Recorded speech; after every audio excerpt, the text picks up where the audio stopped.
would be interesting to think of two of our favorite energy gurus and experts and invite them to have a conversation and let us listen in on the conversation. There will be about 15 minutes of Q&A toward the end.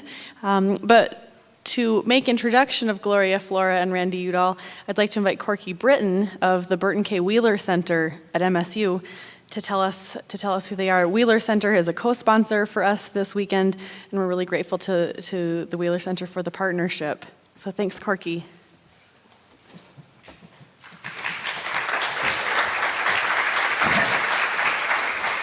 Thanks very much. The Burton K. Wheeler Center is the public policy forum at Montana State University, and we were delighted when Piper Foster came to us and asked us to co-sponsor this conference. In many respects, the interests of the Wheeler Center and the Sopris Foundation overlap and intersect. We're both interested in the enlightened and informed discussion of public policy issues as they affect the West. The Wheeler Center concentrates more specifically on Montana, and it takes up perhaps a wider range of issues. In the last year, we've talked about methamphetamine addiction, affordable housing, as well as water policy. We're going to talk about legislative reform in Helena, first 2 days of October, and then next May, we're going to talk about in Bozeman, agriculture and energy.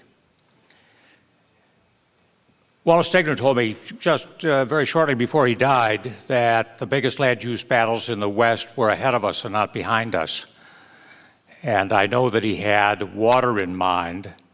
It's always been the source of greatest controversy in the West, and it will continue to be. But he also had energy in mind. Up to this point, the controversies surrounding energy have had to do with extraction.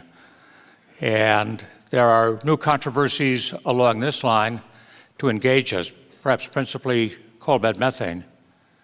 But increasingly, questions concerning energy are going to have to do with a wide range of other kinds of subjects, and importantly involve agriculture and the larger context that David Orr talked about this morning, which includes global warming.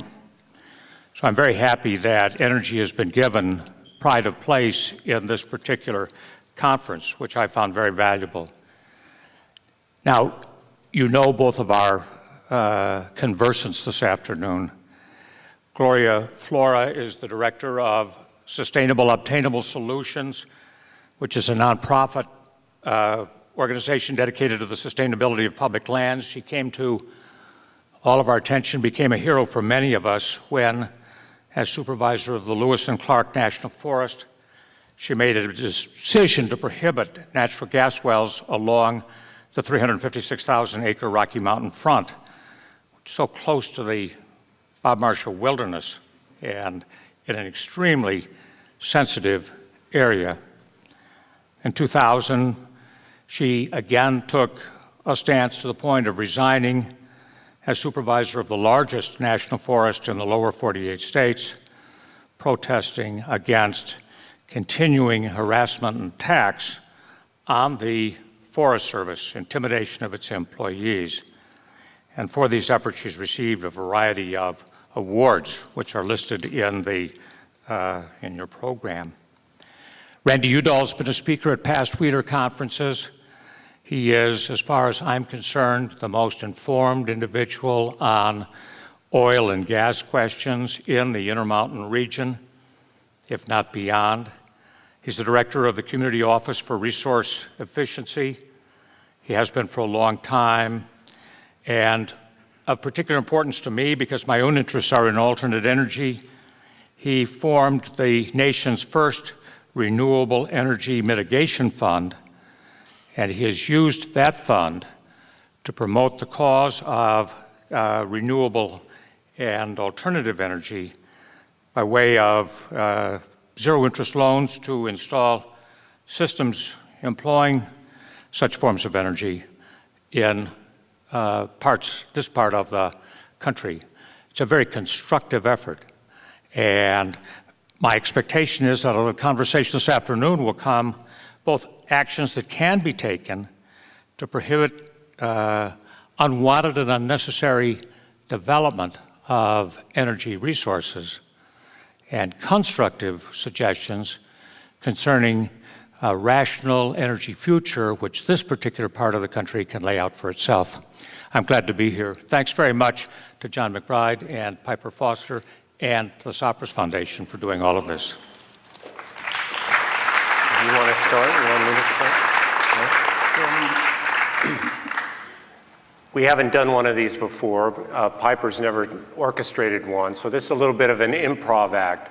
I first met Gloria in a film. I saw her as a movie star before I met her in person. So we're going to try to have a conversation and include you guys in the conversation and see how that works. You bet. And between Randy and I, we have quite a few decades of experience. Of course, I started when I was like 10 years old. That's why I have so many years in at such a young age. But anyhow, we're going to have a very wide-ranging conversations, starting at the national level, but quickly moving to a very local level. And we look forward to your questions when we're done. Gloria, you left the Forest Service in 1999. If Hillary Clinton or Barack Obama called and offered you any job in 2009 after they were inaugurated, any federal job, what job would you want? What would you hope to accomplish? And why would you want that job and not another one? Well, what I would want initially, just to get an office and a desk, is something probably in the Department of the Interior. Even though my career has been basically in the Department of Agriculture, at least my government career, the Interior is where so many of the energy decisions are being made today. And I think energy is one of those buttons that you can press to really make some significant changes in the crises that are facing us, both energy and with global warming and climate change. But what I really want is a job that doesn't exist yet but should. I would like to be the Secretary of Conservation. And Okay. I think we need that, and I'm not saying conservation in terms of, well, let's just use our public lands in a more conservative way. No, I'm talking about a much broader sense of conservation in how we behave as individuals to how we behave as a nation. So what would you conserve in this new job? Energy and water would be my first priorities, because I believe that both the access to energy and water and the waste of energy and water are two crises that we can get a handle on and really make a significant difference right from the outset. And I think these are things that resonate with people. People understand because they see the effects of water quality or quantity being compromised in their own lives just as well as they see the impact of energy affecting them on a very personal level. And until people are affected personally, I don't think they're going to be as motivated to move. The Secretary of Conservation, I like that. I like that.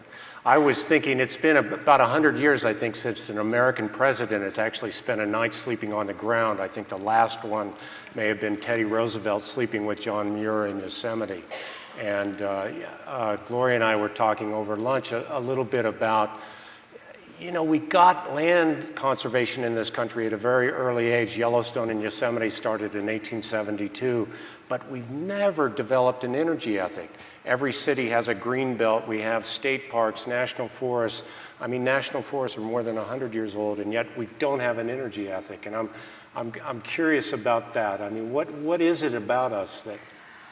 Well, it seems as though we look at, as other speakers have said earlier this weekend, that energy is an entitlement.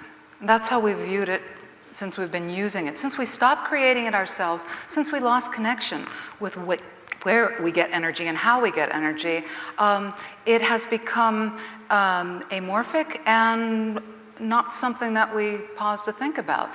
Frequently when I give lectures, I ask, or hopefully they're not lectures, hopefully talks, that I ask people, and we can do it here, how many of you know exactly and precisely where your water comes from? Good, nice show of hands. Most everybody. Do you know where your water goes when you're done using it exactly and precisely? Good, we see a lot of septic systems out there.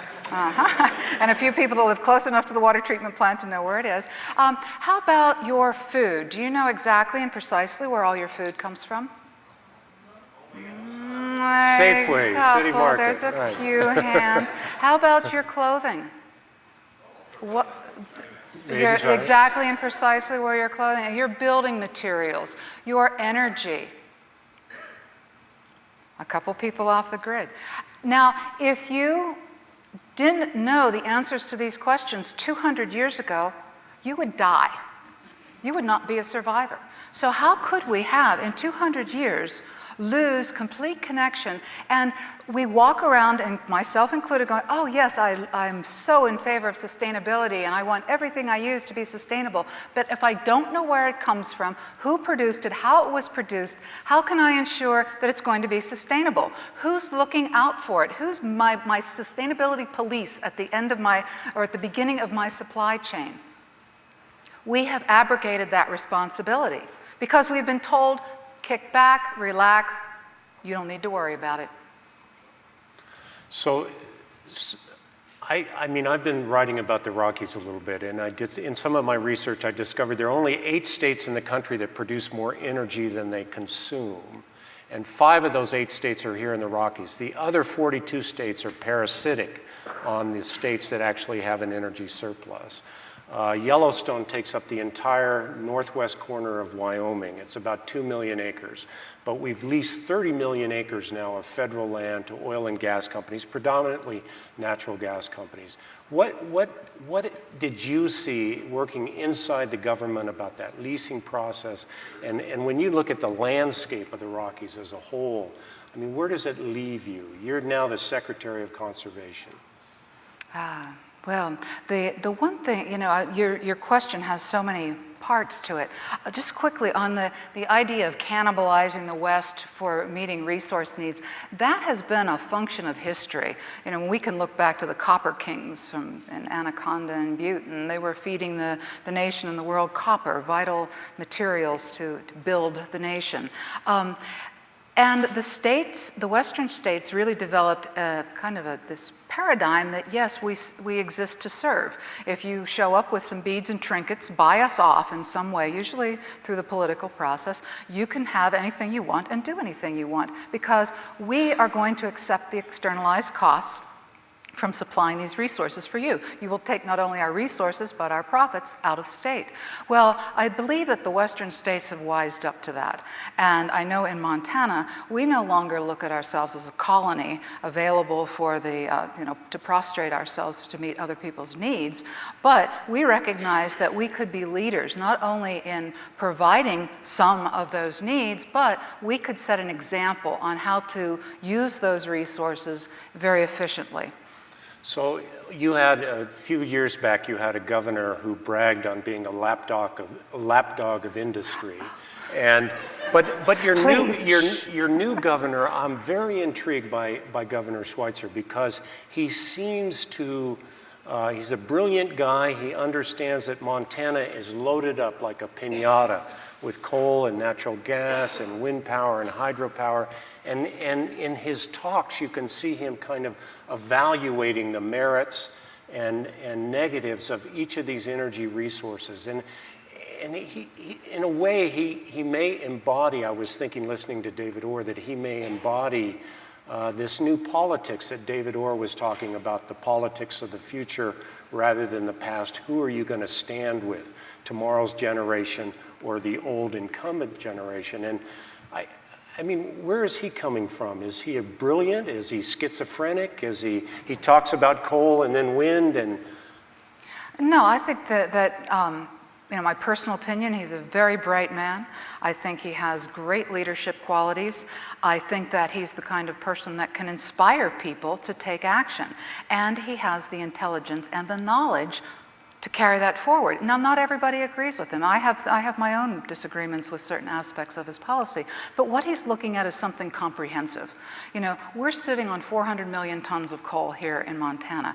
It would be both politically and intellectually absurd to either ignore that or pretend that it's not going to be needed as a bridge to the future.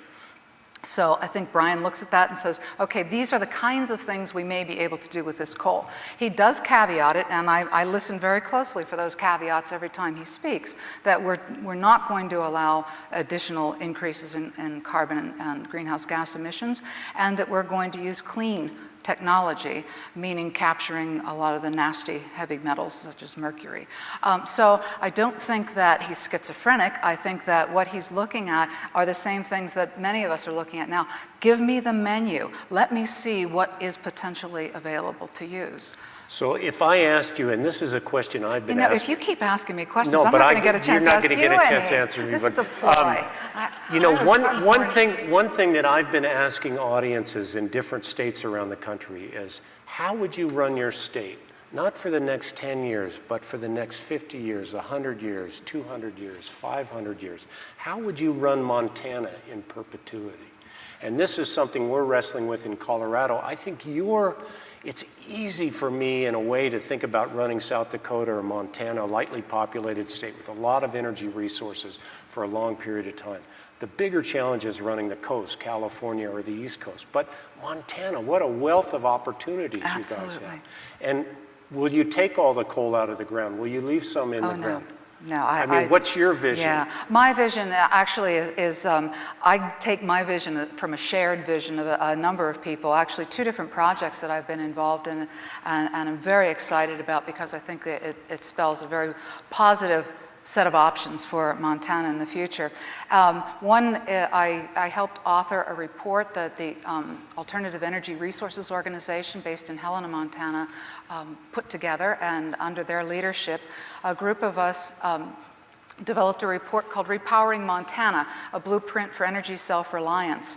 And what we focus on are how Montana can meet all of its energy needs through energy produced in-state or retrieved, harvested, whatever, in-state, but the focus is on renewable energy or alternative energy and energy efficiency and conservation.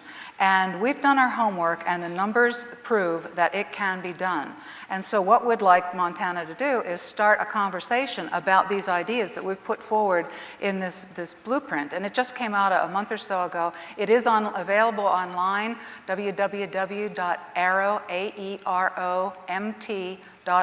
You can get your downloadable copy there or order a hard copy from Arrow. The second part of that coin, because I don't think you can talk strictly about energy without addressing CO2 and greenhouse gas emissions. I've been serving on the Governor's Climate Change Advisory Council, and we are just in the throes of completing a climate change action plan for the state of Montana. And I think if you marry those 2 documents on how we can apply renewable energy, energy efficiency and conservation with steps to actually, by the number, reduce the pounds of CO2 that we're putting in the air. And not just that we're putting in the air as a result of our consumption. The committee felt very strongly that we needed to be accountable for the production also. So when we're producing those happy little electrons for people in California and elsewhere, we are going to take responsibility for the CO2 that goes into the air. For the ones you export. For the ones we export. And a lot of states aren't doing that. Mm-hmm. And so, as you say, with Montana's low population and plethora of energy sources, we think we can accomplish that and become leaders. Mm-hmm. So, tell me about Colorado. Okay. I got that in. Okay. Colorado's intriguing. You guys have a governor that's talking about the new energy economy. We've recently elected one too, Governor Ritter, and he's a fascinating guy because the new energy economy, Colorado's a big coal state, big natural gas state. We have half the world's oil shale. We have a lot of uranium, but he ran on the new energy economy. I mean, that was a big part of his plank. It was a little vague what he meant by that, and now he's wrestling. He and the legislature are wrestling with what do you actually do to drive this ahead? So just in the last year, we've passed net metering legislation. We've reformed our Colorado Oil and Gas Conservation Commission. We've given natural gas landowners more protection than they had until this year. We did a whole bunch of stuff in this first legislative session on energy. And so I am more hopeful now. Our previous governor was a lobbyist for the oil and gas industry and actually was working as a lobbyist for them when he was a legislator until we outlawed that practice. So it's a new day in Colorado now. That's exciting. Well, you've got an interesting controversy going on the Rhone Plateau. The Rhone Plateau. Yeah, can we protect the top of that plateau? So this is, and you set aside a special place. We were talking about this at lunch, and the Rhone, Otero Mesa, Valle Vidal in New Mexico, there are these, what's happening here in the Rockies with respect to natural gas is fascinating. Everywhere else in the country, gas production is going down. It's going down in Alberta. It's going down in the shallow waters of the Gulf of Mexico. We've done a lot of research on natural gas, and it's fascinating to me if you think about today, more than half of the natural gas we'll use in the United States in the next 24 hours is coming from wells that are less than 3 years old. So that means in the next 3 years, we have to replace with new drilling more than half of the natural gas we're going to use today. And the only part of the United States where gas production is increasing is the Rocky Mountain West. And that's what I see in my backyard. If you guys drive into the Powder River Basin, that's what you're seeing there. You guys are still, you have a lot of natural gas, but you're a trivial gas producer on the national level because you guys have been more, what's the right word? Thoughtful. Thoughtful. Yes. Montanans, thoughtful. Yes, Okay. we've been a lot slower to jump on the coal bed methane gas wagon. Well, why? I mean, I think of Wyoming as a redneck state, and Montana is sort of a redneck state. So why more thoughtful than Wyoming? It would be hard not to be more thoughtful than Wyoming, but what has driven that? Have you ever dated anybody from Wyoming? No. Okay. I think it's a combination of things. One is political leadership. And fortunately, we have the governor we have now versus the governor we had then, or previously, to be in the position of making these kinds of decisions. And we have some very, very highly qualified natural resource professionals. But even better, we have citizens who, I think because of the sparseness of our population, that we have a more intact relationship with our landscapes than most people do in other states. Now that may be bragging, and it may not even be right, but that's what I believe. And I don't think you make intelligent decisions about how to manage your land, your natural resources, your natural capital, unless that relationship is somewhat intact. And when the farmers and ranchers in the Tongue River Valley saw what was happening in the Powder River Basin in Wyoming, they said, whoa, not here, not in Montana. We don't like the produced water. We don't think that it's healthy or appropriate to put it back in the river. It has a lot of sodium in it. It's going to ruin our crops if we irrigate from the river, as we have for hundreds of years. We have a cultural landscape that is a reflection of the heritage of Montana. When we look at the Powder River Basin, that heritage is gone. We see no remnant of it. It's an industrial landscape. Again, that is not what we want in Montana. So we have gone a lot more slowly and asked a lot more penetrating questions, both of our state government and of industry. Is this an appropriate use of water? Is it appropriate should we be treating this water as a waste material and having it permitted? Or should we just say, oh, well, it's just water? And then the Rocky Mountain front, where we have the potential for deep well natural gas. What you saw happen in '97 with a decision for a moratorium on new oil and gas leasing was a reflection of the attitude of the people. I was a public servant. I spoke for the people because that's what I heard, that the landscape was too special to these people. And the decision that... Yeah, but they couldn't put special in numbers or give you data. I mean, I'm so glad you asked that. They could, how did you, Forest Service bureaucrats are usually sort of tame. They may have big egos. You have a big ego. But typically they're working with, they're kind of tame and timid and looking over their shoulder. And you went, where did that decision come from? How did you take upon yourself to say this thing is special? Well, I think the pivotal point for me, besides listening to thousands of people from industry and citizens and organizations and agencies, it kept occurring to me, like, if we are going to say there are some places that are too special to drill, where are they? If they're not on the Rocky Mountain front, what greater attributes do you need on a landscape to say that it's too special to drill, that its values outweigh the oil and gas? On the front, people were very vocal and very clear about their feelings towards the front. Now, it so happens that in the Forest Service, I was one of the early proponents of treating the human dimension in ecosystems on an equal basis with the biological and the physical. And that has been adopted in the Forest Service. And so here we are, people expressing this tremendous sense of place, this attachment to the landscapes. Public lands just aren't goods and services. They also are experiences and memories. It's quality of life, it's beauty, it's things that are priceless. If I ask you to describe one of your children, you don't sit down and say, well, he is 6'1", weighs 187 pounds, has a body mass index of XXX. No, you tell me he's got this great smile, he's got a big heart, he's generous and loving and intelligent. You are using qualitative data when you describe your son to me. And you were able to bring this in to the... Absolutely. The decision to protect the Rocky Mountain front was based 50% on ecological qualities, the things we could enumerate, count grizzly bear noses, whatever. The other half was people's sense of place, their relationship with this landscape. It's just as important, if not more important, than that qualitative data.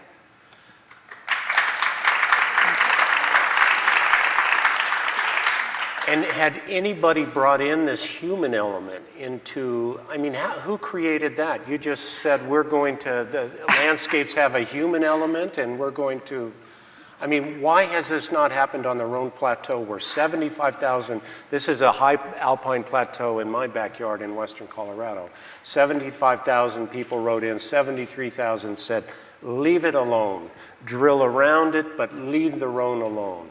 And that, you know, this administration has opened the Rhone. We'll see drilling there in the coming years. They've sort of tried to do it in, quote, a sensitive way, but we'll see a lot of the Rhone roaded, drilled, and the character of the place will be lost for a long, long time. As well as the wildlife integrity. integrity. And are these just administrative decisions? One? No. What you're looking at is, I think, a basic lack of courage of the people who are in public land management agencies right now. It's a very dangerous and difficult time to be a public land manager in this administration. It has a very direct effect on your career. If you're, as we well know, U.S. attorneys and surgeon generals are no exception.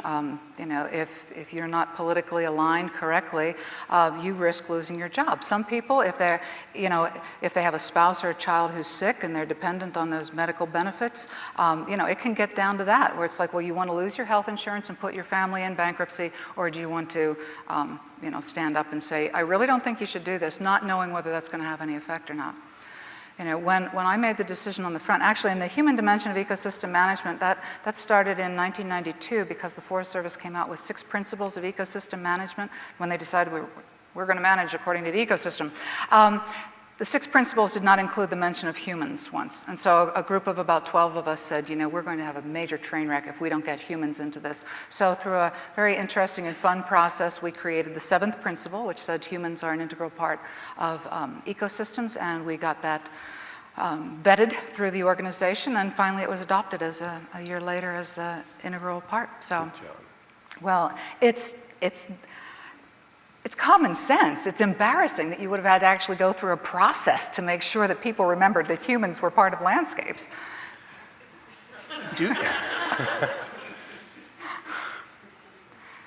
I mean, it's interesting to me to think about the United States, that we have, every so often something brilliant happens in this country. The Declaration of Independence, you get an Abe Lincoln when you needed him, you get an FDR when you needed them, you get a great leader, great president, or you do something remarkable with the law. The Endangered Species Act is pretty controversial, but it took Noah out of the Bible and put him into the law. And I look back on things like that, Wild and Scenic Rivers, the Wilderness Act, things that have been important to me. And I wonder, are we preparing for a new moment like that, where we might have a whole cascade of wonderful legislation, new thinking, new ways of thinking, I thought some of the stuff David Orr said this morning was really provocative about a different kind of politics, how you could pose the politics of the past versus the politics of the present. And I'm hopeful that maybe we will see that in the coming years. I think we're so ready for that. I think there is certainly a significant portion of the population, and when I say significant, I'm not talking 51% or something like that. I'm not naive, but if you've read the book, The Tipping Point, you know that we're only talking 14, 15% of the people the early adopters to grab a hold of an idea and say, this is good, this is positive, we can make this work, and our lives will be better if we do. If we can get that 14, 15% of the early adopters and the leadership of someone who is going to talk to us like we were adults and tell us and give us some outlines of what we need to do, then I think that we can see some dramatic and positive changes. Who do you like of these candidates, these presidential candidates? No, Do you have a favorite? I'm not falling for that, Randy. No. Do you have a favorite? No. Would you I'm vote not for gonna- Hillary? Why do women have such conflicted feelings about Hillary? Let's not go there. That's an open question. Yeah, that's not a good. You asked want me to a switch. question. Thank you. My turn. Okay, so let's get into some local action. You know, Okay. what's really necessary to inspire local action and innovation? What gets a community moving and then starting to overcome the inertia and then move forward on some exciting conservation and efficiency actions? This is actually an issue or a question that I've wrestled with a lot, because you can talk about global climate change and national emissions, you can talk about state emissions, but people are using these fossil fuels, and so galvanizing people at a local level is really an intriguing challenge. The Sioux that were out living here 200 years ago, 300 years ago, they had a very simple energy economy. It was sunlight, grass, bison, Sioux. And it was very circular, sunlight, grass, bison, Sioux. And so there were rituals and ceremonies to honor that relationship. They put on buffalo mass and they did dances and songs, and people were connected. And what did the woman this morning on the roofs, she said 75% of cities now are impervious. What an interesting, and I'm beginning to think that a lot of people are living with respect to energy in an impervious place. They're not touched by it. It's critical to their well-being, but it doesn't penetrate them. It doesn't get to their heart. They have no way of connecting with it. I know in my little town in western Colorado, 80% of the people last year in a ballot election voted to bond to build the largest solar system in western Colorado in our town. Our town is ironically named Carbondale. And so now people are saying, well, you ought to put the emphasis on the last part of that word and not the first part. So this was remarkable to me that 80% of the citizens would say, let's do that. Let's issue $1.5 million and do this large solar system in western Colorado.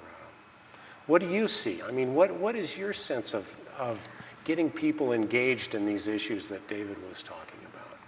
Well, I think that you need plans and some outlines backed up by solid data, like the energy blueprint that we have here, and hopefully the climate change action plan. But you need to answer a fundamental, unspoken question, and none of us want to admit it, but really when a new idea is proposed to us, what's the first thing we actually say to ourselves? What's in it for me? And if you can answer that question, if you can get people interested in sustainability, in conservation, whatever, if they understand just a little piece, oh, this would be in it for me, this is what I would gain by doing this. If they buy into that, then they're off. They're off and running because they're going to start exploring, well, what else is there? What else is there? And I'm not detracting from the altruistic desires and motivations that many people have, like do it for future generations, but to get over that hump, that first thing, people have to understand the benefits that they will accrue by doing this. And the kid piece, I mean, the grandchildren piece comes in kind of on the edge, or has to be paired with that economic incentive, that direct? You should never end a talk without saying the words future generations. Mm-hmm. And that's not formulaic, that's from the heart. You know, one of my heroes, Bill McDonough, says that we'll basically paraphrasing that we'll be successful and learn to take care of our planet when we learn to love all the grandchildren of all species. If we do, we win. Great. I think you need to move on, right? Yeah, sure. Do you have time to do that? If people have questions for either one of us, maybe quick. I just want to make a quick comment and then ask you this question. It's one thing for people to be galvanized and interested in solar, and it's another question in what direction they should go. Now, the immediate energy question that faces us is the following. It has to do with coal development and coal liquefaction, gasification. David Orr said this morning, if I understood it correctly, that clean coal is an oxymoron. But our governor does not believe that it's an oxymoron. He believes in the possibility of clean coal. Everybody here is galvanized. What do? Are we going to support the governor's clean coal initiatives? We're going to support liquefaction, gasification. He thinks that sequestration is technologically feasible. He wants to move us in that direction. David Orr has very, very grave doubts about this. What are the people here supposed to do at the moment as far as the direction which they go on the assumption, which I think is universally shared, that we're all galvanized? If you ask me, if a person on the street asks me that question, I say, change your light bulbs, insulate your house, use half as much water and a third as much energy, and drive about 25 to 50% less.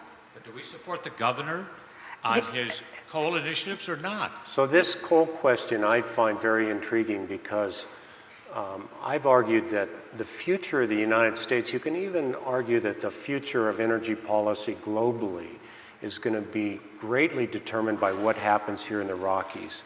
Wyoming and China together are now producing 50% of the world's coal is coming from those two places. You guys have as much or more coal than they have in Wyoming. We have half the oil shale in Colorado. We have a lot of uranium. We also have the world's best wind and solar resource in the Rockies. So we do have this richness of choices ahead of us. And that's one of the things I find fascinating about your governor is converting coal to liquid fuels. Well, the Nazis did it. The South Africans did it during apartheid. We know how to do this. This is possible. But the greenhouse gas implications of doing it, unless you sequester the carbon, are just horrific. You can't go in that direction. But the whole world has this coal dilemma. The Chinese have it. 75% of their energy is coming from coal. The Indians have it in South Asia. And we have it here in the United States. And its locus, its center, is the Rocky Mountain West. So you can look at an energy future, and the choices that we make in New Mexico, Colorado, Wyoming, and Montana are of such enormous significance. And one set of choices leads us this way and the other leads us that way. Next. Okay. Well, first of all, I would like to thank you, Gloria, for your thoughts. I wanted to kind of go back a little bit to the natural gas question. Recently, I was flying to Kansas, and I took some photographs through the window of my plane.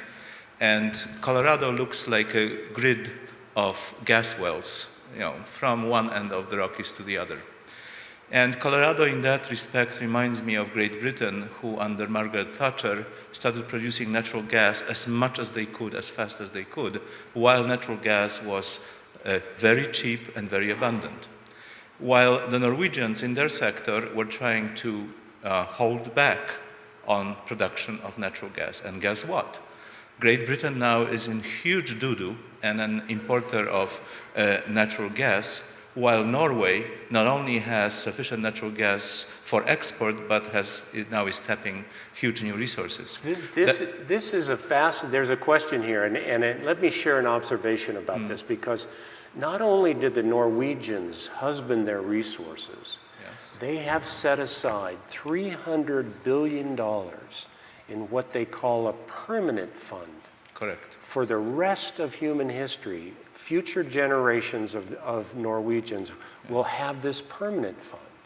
And this idea that energy is the original currency, and that when you pull it out of the ground, you have to set aside a big chunk of it for the people yet to come, I find really radical. And I don't know if you do that here in Montana.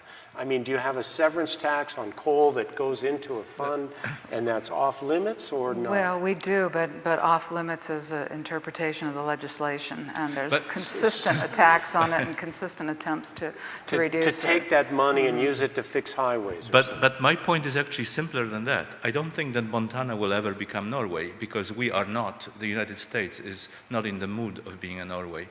But what I do think, though, is that Montana, by saving its natural gas for the very, very, very hard days that are going to come to this country vis-a-vis natural gas in the next couple of years, including Colorado, Montana will be in a very good shape to do that. So you've given us a gift in a way by preserving your natural gas for the future, given the nation a gift? Montana has given a gift to itself. To itself. Because you will be able to use that natural resource very cautiously in the future with perhaps cleaner technology. And I do not mean clean coal. There is no such thing. And I guess my write-up is circulating here in Montana on problems with coal to liquids.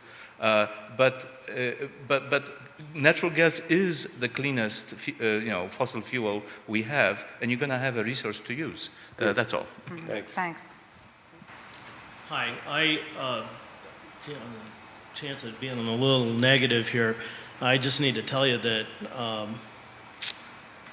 poking people in the eye that voted for Judy Martz and or Republicans and or President Bush, none of which I voted for, is not going to gain you anything.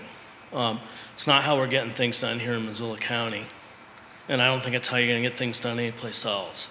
I'm on the Montana Organic Advisory Committee with folks that don't share the same politics that I do.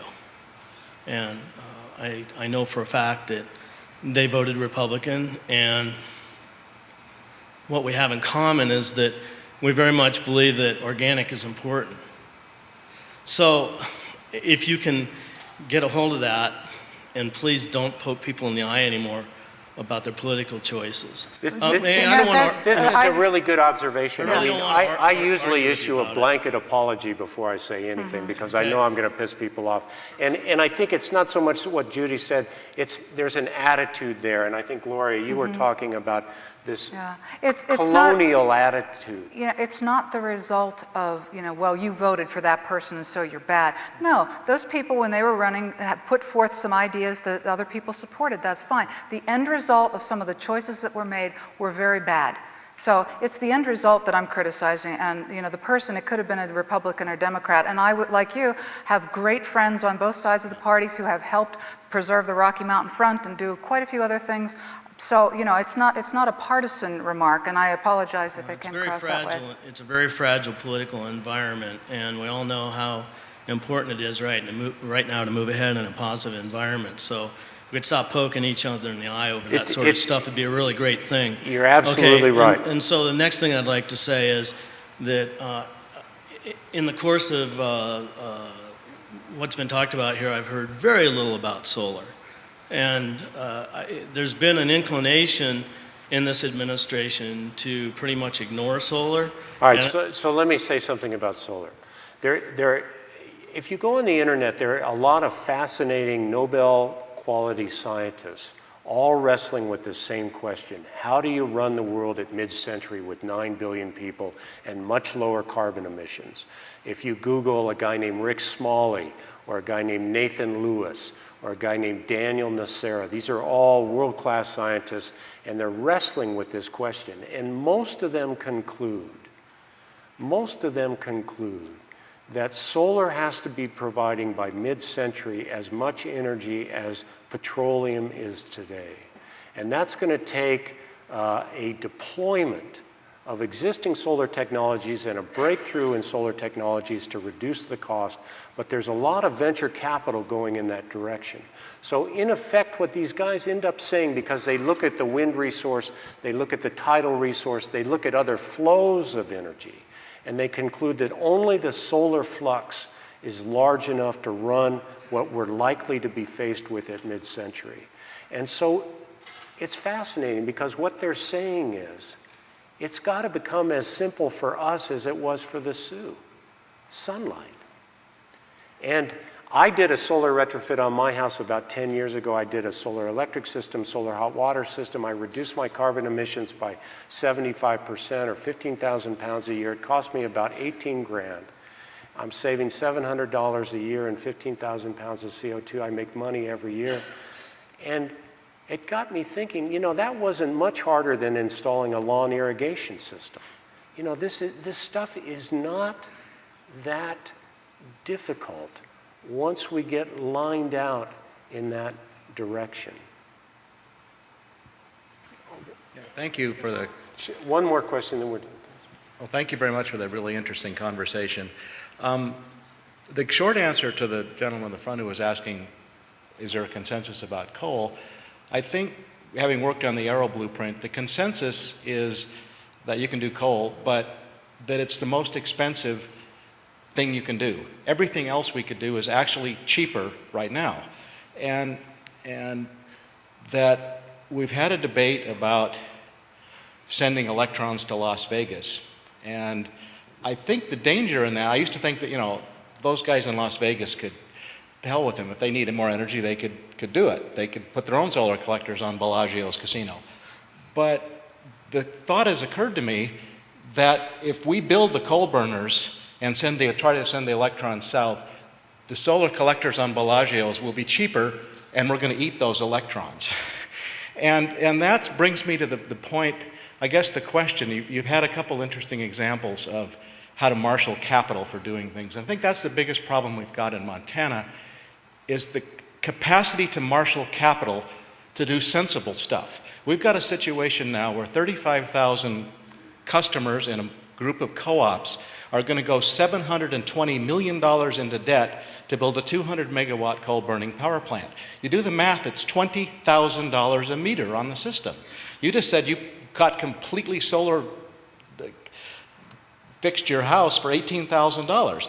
You can raise $700 million to build a coal burner, but there's no capacity to raise that money to do small and dispersed. And I think that's the issue we're really facing in a lot of finding local solutions, is the capital all goes to big and central, and there's no capacity to do capital for small and diverse. And we're open to any ideas you have. Well, this is interesting, because the government has just put $1 billion into a fund called Clean Renewable Energy Bonds that local communities can issue, and the government pays all the interest on the bonds. So effectively, the government's created $1 billion pool of money now that local communities, local REAs, rural electric utilities, local municipal utilities can now tap. And this augurs the promise to me that we will see wind power reach its promise. And the promise of wind power is a very democratic one. When you go to Europe, they've done 3 turbines here and 5 there and 10 down the road. They don't do these enormous wind farms as we've done here in the United States. And I think connecting energy back to the heart and back to people, if we can do that, we've got a fighting chance. And to the extent that we can't do that, I think our future maybe does get almost as bleak as Kunstler may have argued last night. And I think you really need to move along. So thanks so much for your attention. We appreciate it. Thank you. Do you know how to curtsy? Yes, I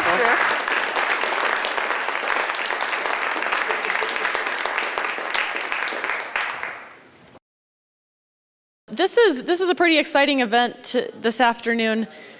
To be very clear,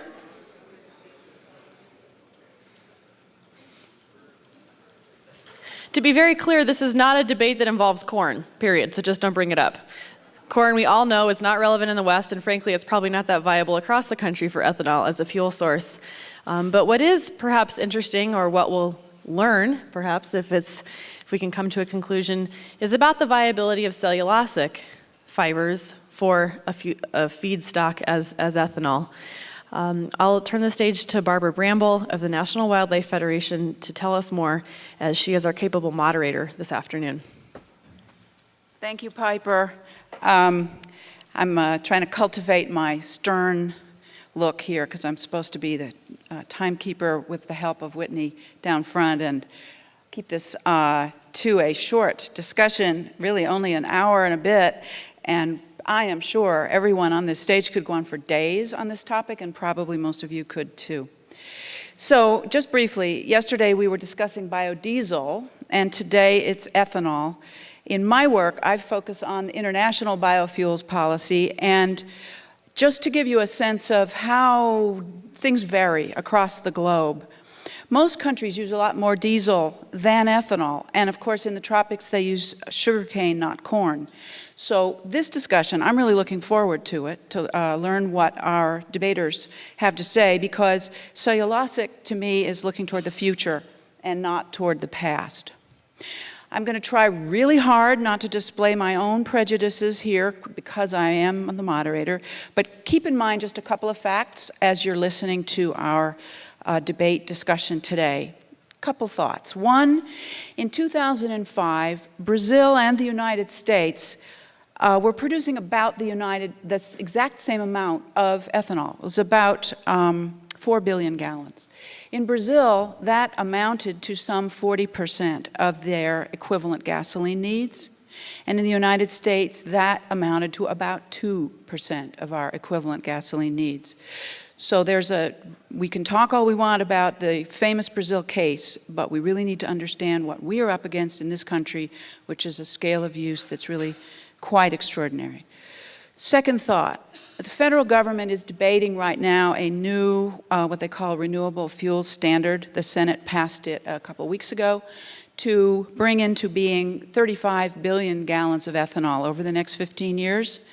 That's over 5 times what we produce now. It's really quite an extraordinary goal. And it does include a lot of emphasis and incentives for cellulosic. But even if we meet it, it's only going to be producing about 18% of our current gasoline use. And that's, of course, only 18% if we're not increasing our gasoline use during all these years. So the moral of that story is we can't just chase after ever-increasing sort of gasoline equivalent needs with ethanol. Now, I'm really enthusiastic about the goal of increasing cellulosic ethanol if it's done sustainably, but it's going to be only one piece in a mix of different energy solutions. We've been talking about that all weekend.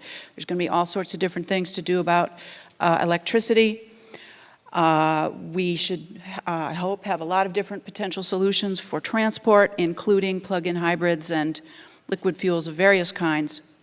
But the big point is that if we don't get serious about energy efficiency and conservation, sort of the suck it up part that David Orr was talking about earlier, we can't make a very big dent in it with even wonderful breakthroughs in ethanol technology. So we really have to be mixing all of these things together, mass transit, smart communities, telecommuting, and what's left, hope that we can improve the efficiency of the vehicles, and then ethanol might be the thing to make a difference.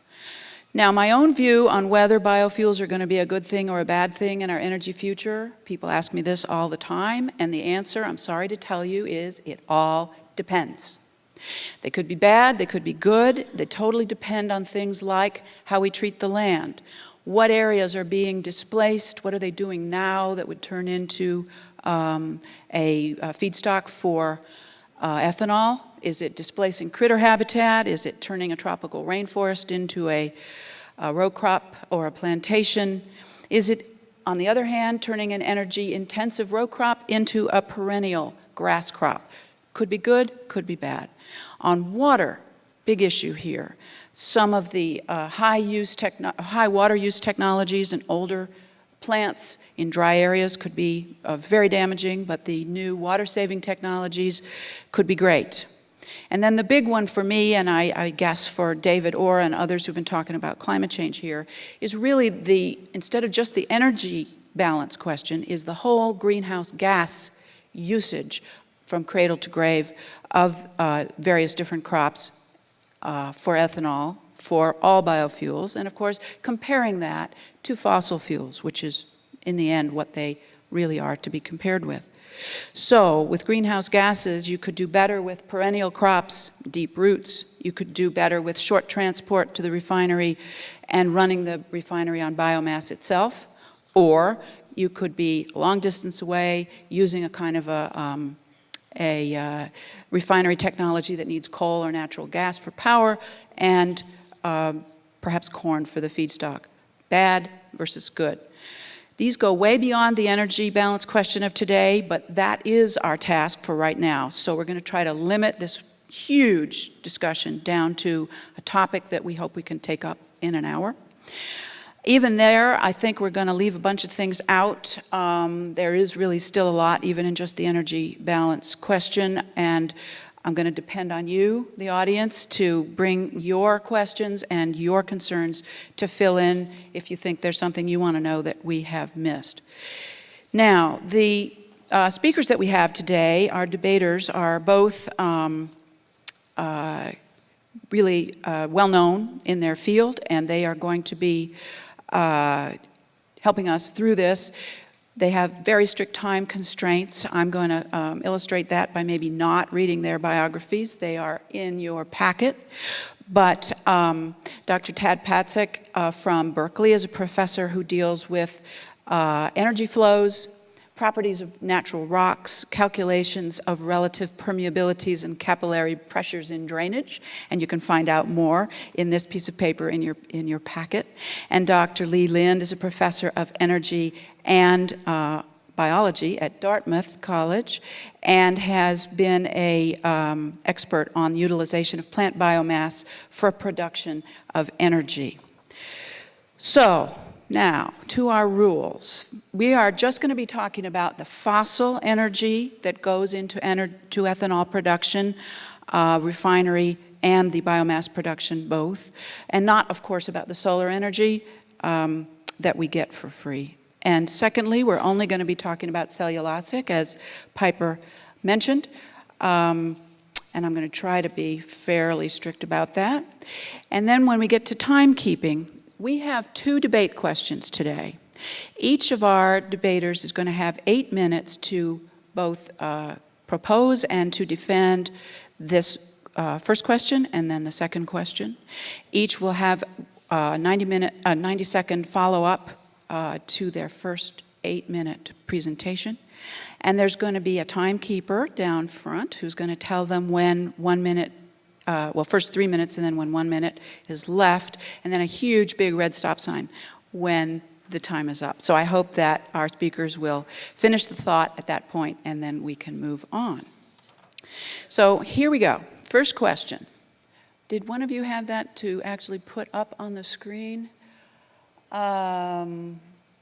Let's see.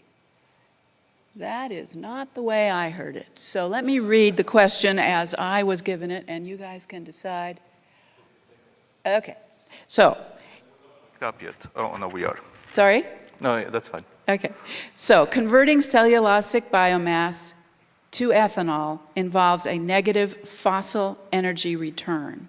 That is, the magnitude of fossil energy required for biomass production and conversion is greater than the magnitude of fossil energy displaced by the ethanol produced. So, Tad, you have 8 minutes to support the proposition. Thank you very much, and I apologize up front from being curt and abrupt because it's a large subject and I have no time. So, just to make really my points up front, there's no scalable cellulosic technology yet, so there is no energy return, positive or negative. Since I do science, not science fiction, I have no comments. There are no large-scale bio-wastes or biomass surplus to make cellulosic ethanol, and I'll try to justify it later.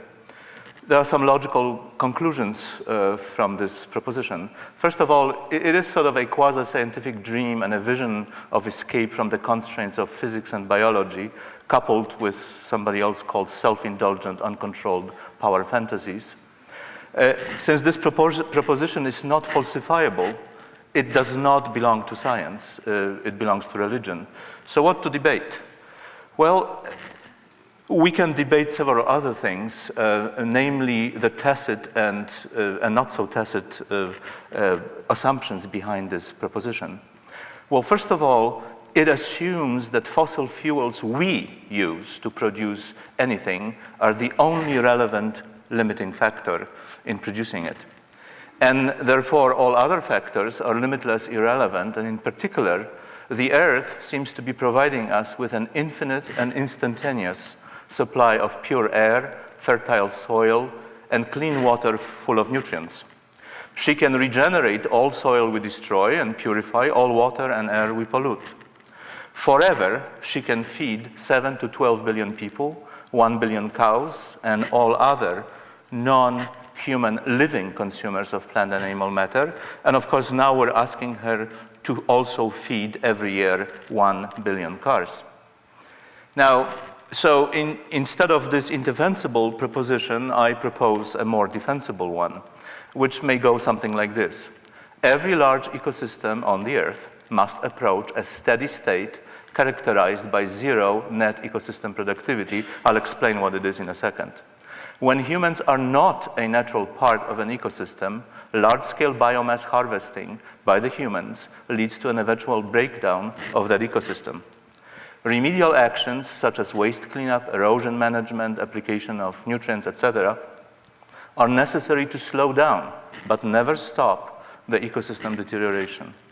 And all these actions require massive inputs of fossil energy and are utterly unsustainable.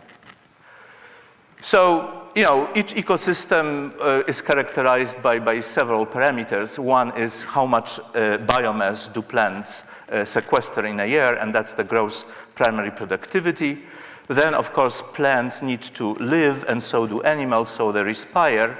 And when you subtract what they respire, what they eat, from the gross productivity, you get the most significant net primary productivity. That's the biomass standing on the ground. As it happens, the net ecosystem productivity is that biomass standing on the ground minus what fungi, bacteria, and animals eat, and some other things. As it happens, this net ecosystem productivity is about zero. And of course, you can convert net primary productivity to energy by multiplying it through high heating value or whatever you want.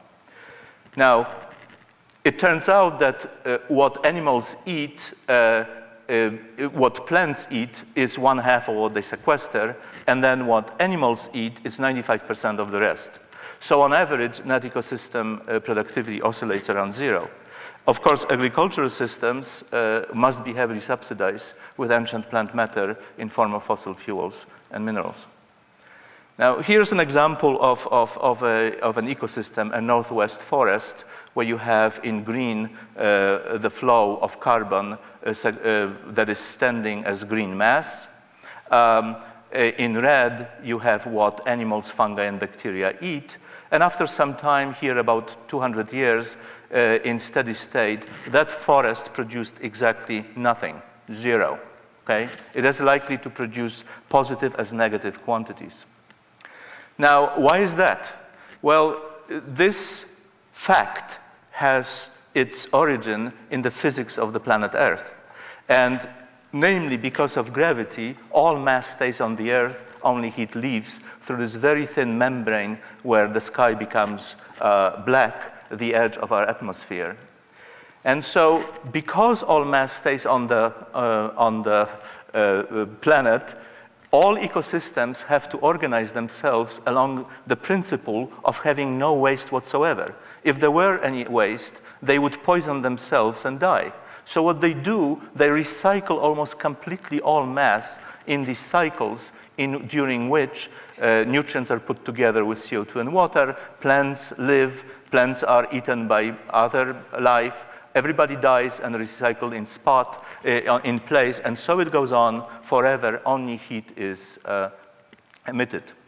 Now, we do know exactly what this gross primary productivity and net primary productivity are all over the planet. In fact, here in Missoula, there is this numerical thermodynamic simulation group which calculates every week what that is. And here it's December, you can barely see North America and Asia and Europe, they are dormant, the bright spots are the tropics, and you can do it every week, and you can actually calculate what is the net productivity of all ecosystems in the United States. I'm gonna show it to you in the next 8 minutes. But what does it translate into? Well, what it translates into is that we, as humans, we already grab most of net primary productivity of the planet. And I think David Orr alluded to this, saying 60%, which is actually a very close number to the average. But if you look at particulars, you will see first the scale, how much we grab in percent. The purple is 200% to 40,000% of what plants can locally produce, then between 100 and 200, etc. If you look at most of the Middle East, if you look at India and China, most of Europe, and also Eastern United States, it happens that we already grab between 400 times to twice the net primary productivity of the plants.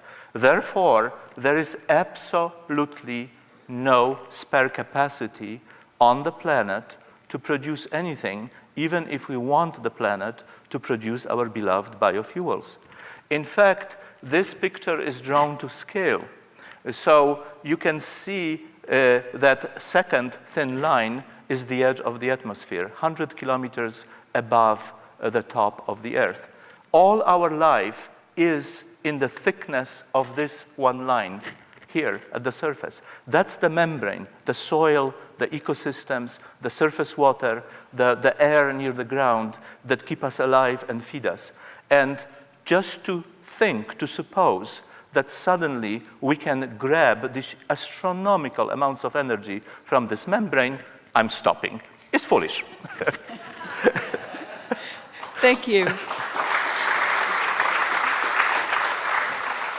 You're a great example. We're going to actually get through this. I'm so glad. Okay, so Lee, you got to make sure you get set up properly. You don't count against your time until you, there we go. Okay, are we set? Go for it. Thank you. Now. Well, I'm glad to be here, and also glad, Tad, that you set a precedent by being blunt, because I will too. And we've already read the proposition. So it seems to me that a smooth transition to a world supported by sustainable and secure energy sources is a defining challenge of our time. I believe that when future generations, several hundred years from now, look back on our time, a key question they're going to ask is, well, how well did we do? What were we thinking? And just some general observations. We need better energy supply technologies than we have today. We need more efficient energy utilization. Sustainability and environmental quality need to be explicit objectives and not afterthoughts. And in general, innovation, we need innovation and change. We need multiple and complementary innovations and change. We cannot get to a sustainable and a secure future by extrapolation from the unsustainable, insecure present. And it's amazing how many discussions of energy supply and sustainability amount to that. It's a fruitless discussion. We need to avoid maintaining false hope in flawed concepts and also dismissing meritorious concepts. And I guess in a nutshell, we're talking about which category does biomass fall in. So, with respect to technology status and evaluation, evaluating cellulosic ethanol involves estimating future features of technology that is not applied commercially today. While this involves some uncertainty, reliable tools for process design and simulation are well developed. Studies often differ with respect to the state of development considered. They can be forward-looking, anticipating mature technology, current, ready to implement now, and often backward-looking. There are two levels of analysis. One of them is process design, where the process steps are simulated using physically based models, and integration of those steps into a multi-step process is approached systematically to maximize performance.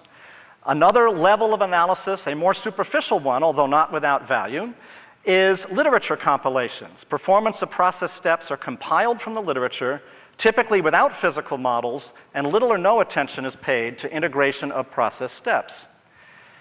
I think the math is simple.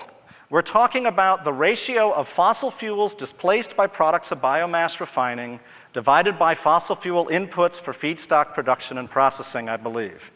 One way to do that is to define a variable for the liquid fuel output. We'll call that F. That could be ethanol or other liquid fuels. The co-products, power and feed, we'll call that C, and then divide that by what you need to put into agriculture energy-wise and what you need to put in processing energy. And I make a distinction here, which will be vitally important. I'm talking about energy external to the process, okay? And I find it very convenient to express all of those variables in a percentage of the biomass heating value. So if it's 200%, it's a big number compared to the energy in the biomass. If it's 5%, it's a small number. Okay, now, so cellulosic ethanol achieves a decidedly positive fuel displacement ratio as just a fossil fuel displacement ratio as just defined. Let us look to what other people what the community who's looked at this around the world over the years has concluded. So in terms of yes, and I'm only giving one study per primary author here. There's a lot of repeats. Process models, 10 different studies. Literature compilations, 10 different distinct studies. In terms of no, I don't know of a single process model that has concluded negatively about this question. And there's only one literature compilation. Now, I'm not including Drs. Patzek and Pimentel who quote their own paper. There's one place they've presented the evidence on this, and it's a paper in Natural Resources Research. So let's look at this a little more closely. So again, 10 process models and 10 literature compilation studies, many authored by experts with decades of experience in biomass processing and chemical process design. On the no side, David Pimentel is by training an entomologist, that is the study of insects, although I will acknowledge he has for years studied agricultural systems. Dr. Patzek, as I read your background, it's in petroleum geology and fluid mechanics, although I will acknowledge that since 2004, Dr. Patzek has written several papers on the subject we're talking about today. Many of the 20 studies I refer to are in leading and relevant journals, Science, Environmental Science and Technology, Biomass and Bioenergy, for example. The numbers here are eigenfactors, a measure of the value provided by all of the articles published by a given journal in a given year.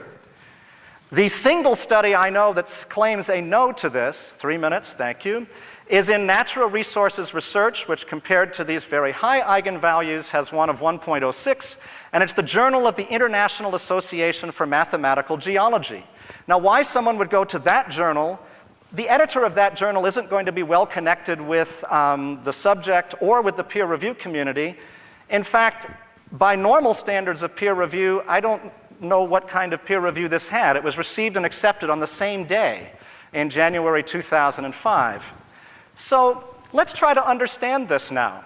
If we look at Pimentel and Patzek's 05 paper, and we compare this to something called the Role of Biomass in America's Energy Future Project, sponsored by the Department of Energy, the Energy Foundation, and the National Commission on Energy Policy, the most comprehensive study of its kind involving 10 universities, not that different outputs. In one case, just ethanol. In the other case, ethanol with some other products, amounting to 49% of the heating value of the biomass for Pimentel and Patzek and 71% for the Role of Biomass project. There are reasons for those small differences.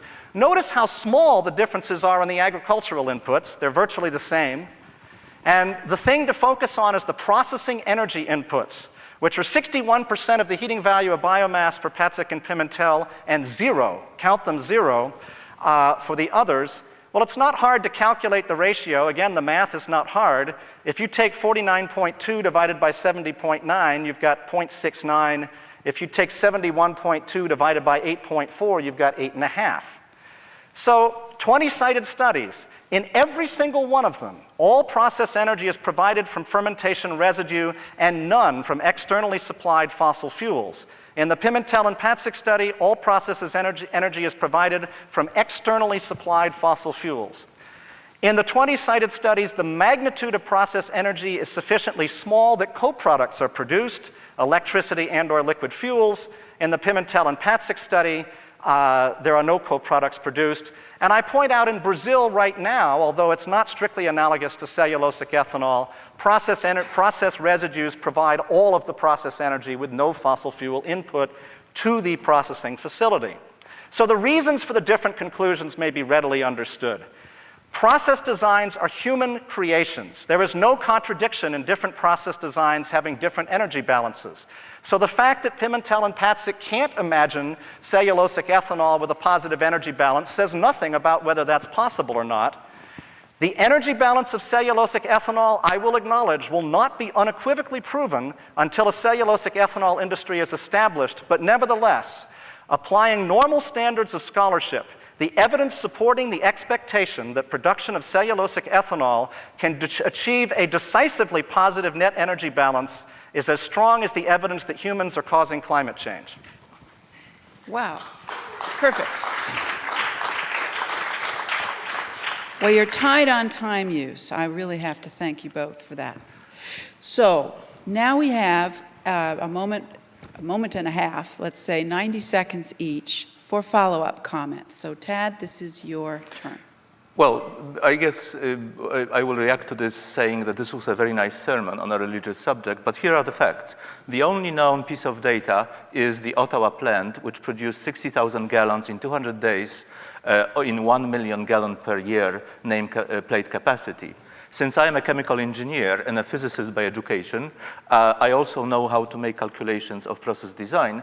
And if you do, and the calculation is quite clear, you can calculate that these people produce about 4% beer at the end of the process. So what that means is if you want to distill 4% of ethanol from water, your cost of doing this would be about 3 times larger than in a corn ethanol plant. And since that thing spends about 30% of energy in the fuel, you're going to spend over 100%. So again, in summary, not only this is a pitifully small, unscalable little installation, I call it the most subsidized garage in the universe, but it would have to be scaled by a factor of 67,000 to be even matching, let's say, petroleum refineries in Texas. And in fact, that installation with these huge multi-story tanks produced 6.7 barrels of gasoline equivalent per calendar day with incredibly low ethanol yields, dilute ethanol solutions after each batch, and lack of scalability. And I think, am I running out of time or can I do? You're just, okay, fine. Just on. Thank you very much. Okay. Lee. Yeah, I'm going to let my point stand about the literature consensus on the energy balance of this process. I think the first thing I said was we're talking about new technologies which are not yet commercial. And if we have to throw out of our discussion of trying to work towards a sustainable future all new technologies, we're done. I mean, we might as well go home. I just want to illustrate here this notion of internal, since the key issue is the process energy requirements. You see up at this is unnecessarily complicated, but 100% of the energy comes in as feedstock, 54% leaves as ethanol in this particular scenario. About 14% needs to come in the red arrows up top, some as power and some as steam. But the combined residues and biogas that leave are several-fold larger than that. And so this is what I mean by internally providing process energy from residues that can't be made into ethanol. And in fact, more products come out the end, Fischer-Tropsch gasoline, diesel, and power.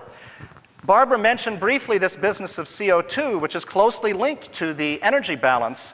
And we have the potential here for a sustainable carbon cycle. Things are, of course, more extensive than that, and we can keep score. There are some inputs, although those are not large, for production of biomass. There's some co-products, and depending on the scenario, those can be larger. Nitrogen recycle is perfectly possible since no nitrogen-containing product is leaving this biorefinery, and in fact is done today. I'm finished, thank you, and I will adhere to the time limit. Great. Well, okay, so we have batted this issue back and forth twice. And I want everybody to think about your questions, because we're going to bat one more issue back and forth, and then we'll open it up for questions. And because we're being so good on time, we're really going to have time for you guys to ask what you want to from this. So toward the end of the second series of backs and forths, start lining up at the microphones if you want. So now we come to the second question. And this will be supported first by Lee and then rebutted by Tad. And the question, or the resolution, is, ethanol produced from cellulosic biomass could make a large contribution to meeting mobility demand while honoring environmental and food production objectives. So, Lee, are you ready? Yep. Great, go. So, I want to start off, I think we need to focus on what's important and is most difficult, frankly. You can think about the overall benefits from biofuels as being the product of the benefits per unit utilized, which is normally the domain of life cycle analysis, times the number of units utilized. And the Natural Resources Defense Council and others have concluded that at least if done with environmental objectives in mind, the score on these life cycle issues, per mile, per gallon, per acre, can be fantastically positive. The tougher issue, and the one directly addressed by this question, has to do with the numbers of units utilized. Again, I would submit the math is simple. The new land required for biofuel production, it's a little more complicated equation, but it's a function of things you'd expect. How many miles are you traveling? What miles per gallon are you getting? What yield of fuel per unit feedstock? Minus the feedstock you can get from land that's already in production, and all of that multiplied by the inverse biomass productivity. How many tons per acre per year? Well, again, let's look to the literature. Although the situation is different from here than the last time, where we had that one lone study that was an outlier. But if you want to play the game of pointing to very, very prominent studies, for example, a study prepared for the first Earth Summit in Rio concluded that by 2050, biomass would provide a larger share than any other energy source supporting humankind by a factor of 2. And I'm not going to read these all, but biomass potential comparable to total worldwide energy demand becomes, et cetera. The issue, though, and I want to acknowledge this, is that there is an equally large number of studies that conclude the opposite. In fact, you might think that the distribution of, from a little to a lot would sort of fall in the middle. And in fact, it's bimodal, and think about that. There's a lot of studies that say this could be gigantic, and there's a lot of studies that say it should be or is 0. All right? And David Pimentel's group has written many of these, but frankly, there are other people who've weighed in. I'll just read one of them. Any substantial increase in biomass harvesting for the purpose of energy generation would deprive other species of their food sources and could cause collapse of ecosystems worldwide, and you've probably had a chance to read a few more. So there's two questions here, right? One of them is, who's right, okay? I mean, is it big or is it little? But a more fundamental question, which may be helpful in approaching the first, is, how can presumably intelligent people reach such widely disparate conclusions about a 5-variable, one-line equation? All right? So one of the factors is biomass productivity. In most of Pimentel's work, he assumes 1.3 tons per acre per year. We're talking national averages now, so we have to include a lot of fertile land with a fair amount of rainfall. You can see that corn right now, no science fiction, the whole plant achieves 7.5 tons per acre per year. And there are many fundamental reasons that a perennial grass, for example, they're fairly intuitive, ought to be able to produce a substantially higher productivity than a corn plant. In fact, experimental data in Illinois at 3 different sites showed 16.5 tons per acre per year with a plant called Miscanthus. People who look towards the future, including talking about crops grown on a broad array of sites expected to be available, project 12.5 to 25 tons per acre per year. Well, if you assume 1.3 or if you assume 15, surprise, surprise, you're going to get a different answer. So we can try to understand some of this. And I'd love to go through all of the factors with you. Vehicle efficiency is a key one, obviously, and a fairly intuitive one. But the one that's received the least attention is this one. the possibility of reimagining agriculture to accommodate large-scale energy production. The notion is that this new demand leads to new rewards and opportunities for farmers and a new agriculture. New uses for existing crops, and I'm well aware of soil carbon considerations related to corn stover, and we can discuss those. New combinations of existing crops in response to this new demand, and new and improved crops and cropping systems that we don't have at all now. This has received only scant investigation worldwide, but could provide benefits of historical dimensions to rural communities. And different solutions will be most practical in different local situations. Let me give you some examples. So co-production of feedstock and animal feed from grasses in lieu of soybeans. Co-production, if you want to keep growing soybeans, there's so-called large biomass soybeans that produce 3 or 4-fold more above-ground biomass and the same amount of seed. We have no use for that now. We don't grow them. Expanded use of winter cover crops. Boy, you talk about a win-win proposition for the environment, the economy, and the farmers. Land reclamation using perennial grasses, and there's many other examples. In fact, I'm leading a group with this title, Reimagining Agriculture to Accommodate Large-Scale Energy Production.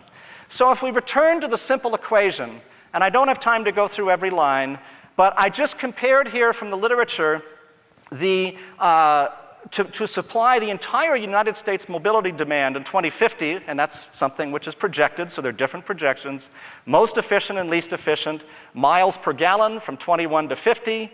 The yield for the processes varies by about 2.5-fold. Many people neglect the possibility of integrating feedstock production into current land uses, and then widely divergent productivities. Well, this varies from 5 billion acres used to 18 million, which isn't particularly differentiable from 0, and the ratio of max to min varies by almost 400-fold. So there's a lot of possibility here, okay? Now, I don't have time to go through all of this except to point out that there are technological things that can be done. Anticipated improvements in process yield and energy crop productivity together would give a 10-fold increase in the per acre biofuel yield. Behavioral things, including diet, which can make a big difference. And combined, let me close with this. The x-axis is new land required in millions of acres to meet the entire current U.S. mobility demand. And I've given you as calibration points the roughly 400 million acres of U.S. cropland, which does not include rangeland and pasture, and also the CRP. Well, with the status quo yields, current miles per gallon, no agricultural integration, and modest biomass productivity, it would take 1 billion acres. Let me calibrate that. That's half the land in the lower 48 states. I don't support such a scenario. But the processing is expected to get better, as very prominent studies have shown. Vehicle efficiency is a vital piece of this. That would bring us down to 165 million acres. Higher yielding biomass would bring us down to 65 million acres. If we start doing agricultural integration with various strategies, and we don't need all of them, I'm actually going to be done ahead of time. U.S. mobility demand, the largest per capita in the world, could not only be met from biomass, but it could be met from biomass using land, met from land that is now used for agriculture while maintaining food production. That's no new land at all. Am I allowed to follow up on this, or do I? 30 seconds. Let me just complete this because the last two numbers are important. I was starting to talk last time, we can recycle the nitrogen, but the potential for carbon accumulation over time frames that can be measured in centuries, that doesn't mean infinite, but a long time in terms of CO2. This is a very, very large number, and if we can sequester carbon from coal, we can do that from a biomass ethanol plant too. There is no such thing as carbon neutral liquid fuels or liquid organic fuels produced from coal, because when you burn them in the tailpipe, we are not going to grab them and put that carbon into the ground. Thank you. Thank you very much. You've been really good about the time, and I appreciate it. There's a lot there to chew on, and Ted, I'm sure you're going to give us a lot more. So, are you ready? Yes. Thank you. Am I ready? Yes. So again, this is an indefensible proposition. I just showed you that there is no excess net ecosystem productivity. There cannot be. That's the physics of the planet.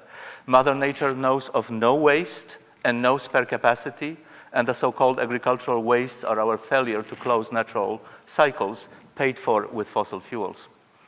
I will give you some units, and so the unit I will use is 1 exajoule, which is this one with 18 zeros.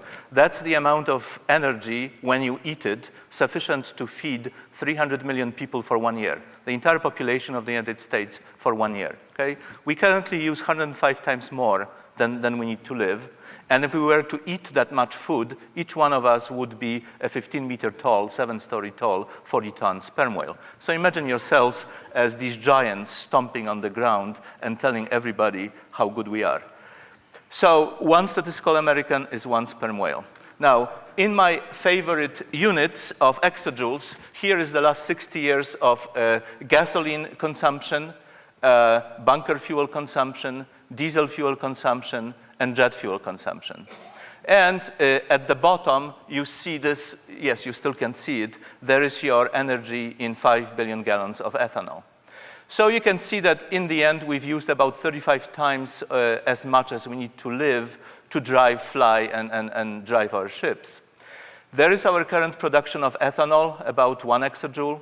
There is your 35 billion gallons of ethanol, which I will talk about in a second, 130 billion gallons of ethanol, and 381 billion gallons of ethanol, which we use right now.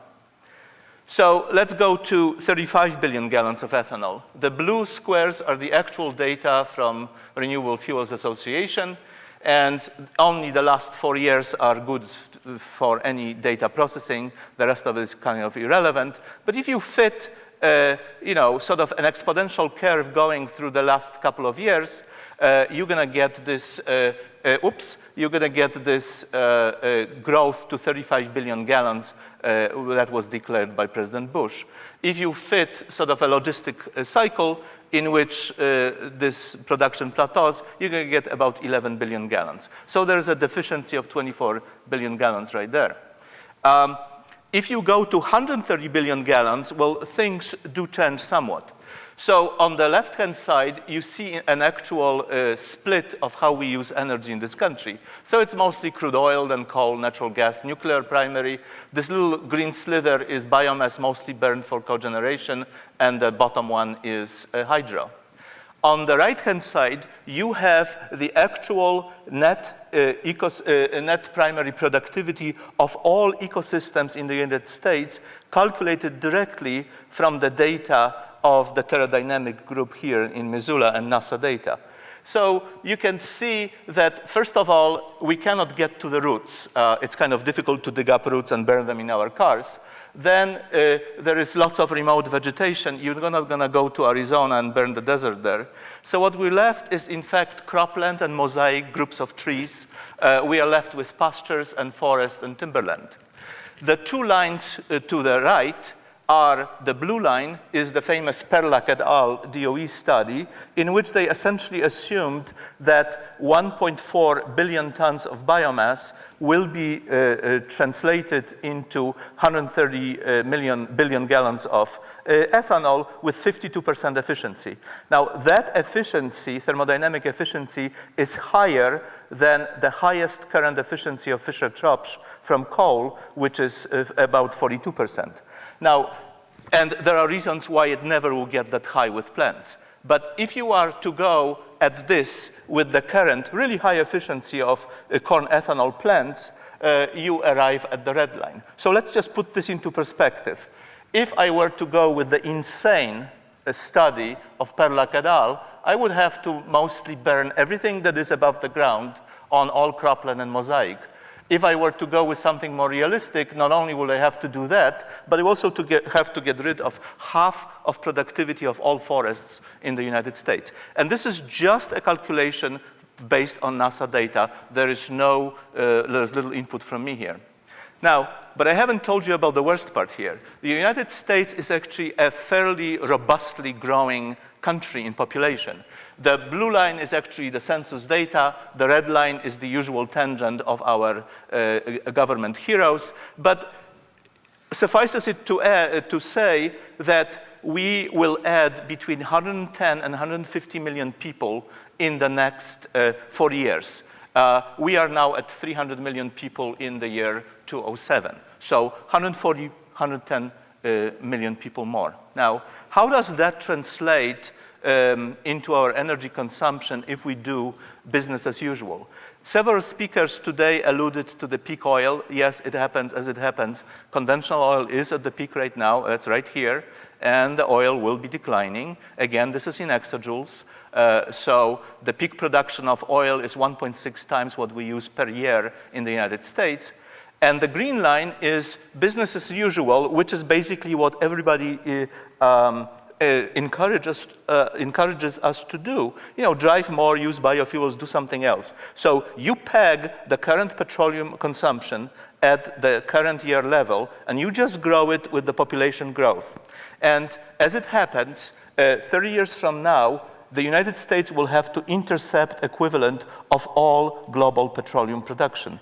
And that increase, I'm not talking about the actual use, just the increase because of the population growth is equal to 270 billion gallons of ethanol. And I just showed you that if you were to do that using all biomass that grows in a renewable fashion in the United States, you would have to use every bit of biomass in every ecosystem in the United States in the lower 49 contiguous states. So there we go.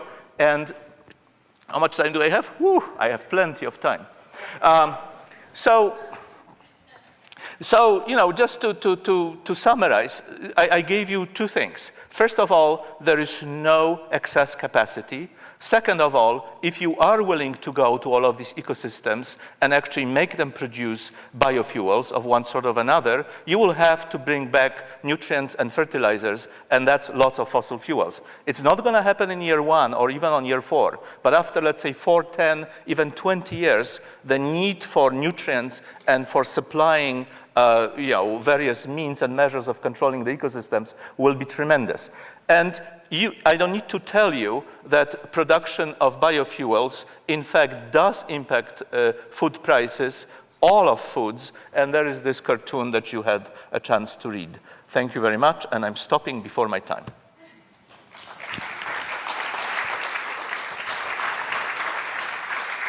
Well, I thought I was going to have to be extremely tough, but this has been great. So, on to my concern for time in the last follow-ups. Lee, you have 90 seconds. Very good.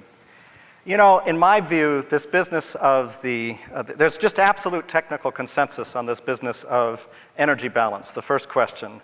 The reasonable energy balance to expect of a cellulosic ethanol production facility.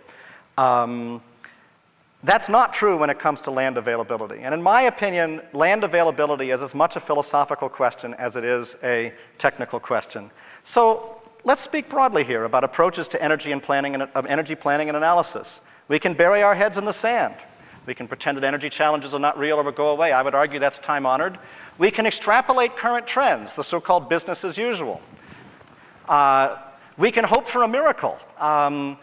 Hofford et al. In Science in 2002, which Nathan Lewis, who was mentioned, by the way, is a co-author of that, acknowledged the importance of sustainability and secure energy, or sustainable and secure energy supplies, dismiss foreseeable options as woefully inadequate, and call for disruptive advances in entirely new technologies whose performance cannot be foreseen. Or we can innovate and change. And I realize some of the scenarios I put up there about reconfiguring agriculture and more efficient vehicles, it's like, my God, how can you project that? What sort of extrapolation of that is in terms of where we are now? It's not an extrapolation of where we are now, because it's a fruitless discussion to talk about extrapolating where we are now and getting where we need to get. So when we innovate and change, we just define sustainable futures based on mature but foreseeable technologies. Thank you. I think you have an idea where I'm going. You are allowed to finish your sentence. Maybe you don't want to. It's up there. Okay. We define technologies based on mature but foreseeable technologies in combination with an assumed willingness of society to change. We work backwards to the present, and my comment is solutions 1 and 2 do not offer solutions to sustainability and security challenges. That leaves us with 3 or 4, and I submit 4 is the more viable of the 2. Thank you very much. Now, Okay. set up for Ted. Your finished comment. Yes, you could see how this all goes. Essentially, Dr. Lind and I operate in mutually orthogonal dimensions. That is, the two spaces in which we live do not intersect each other. And so what I tried to show you is that there are satellite measurements and there is global modeling that has been done by NASA for the last decade or so every week, and it shows you can't do it, okay? And as a response is, yeah, you can do it because you can extrapolate. However, here is sort of a list of psychological syndromes that these biofuels are inflicted with. We start from the perpetuum mobile mania, and that is essentially what Dr. Lin was trying to tell us. You take from the Earth forever, put nothing back, everything will be honky-dory. Hyperyieldemia is even worse one. You get high yields on tiny plots, and you translate them into higher yields on enormous areas. Hyperareomania, it's plow up the entire landscape. The Leibniz syndrome, which is, I think, very significant here, all gets better and better to infinity. Chrono over leukemia, that's a severe one, assumes instant technology availability, and as I told you, this is in the domain of religion, not science. But the worst one, which the United States seems to be inflicted so badly with, I call it technopsychosis, and it's basically you see miraculous technologies when none exist, and laws of nature are against you. Thank you.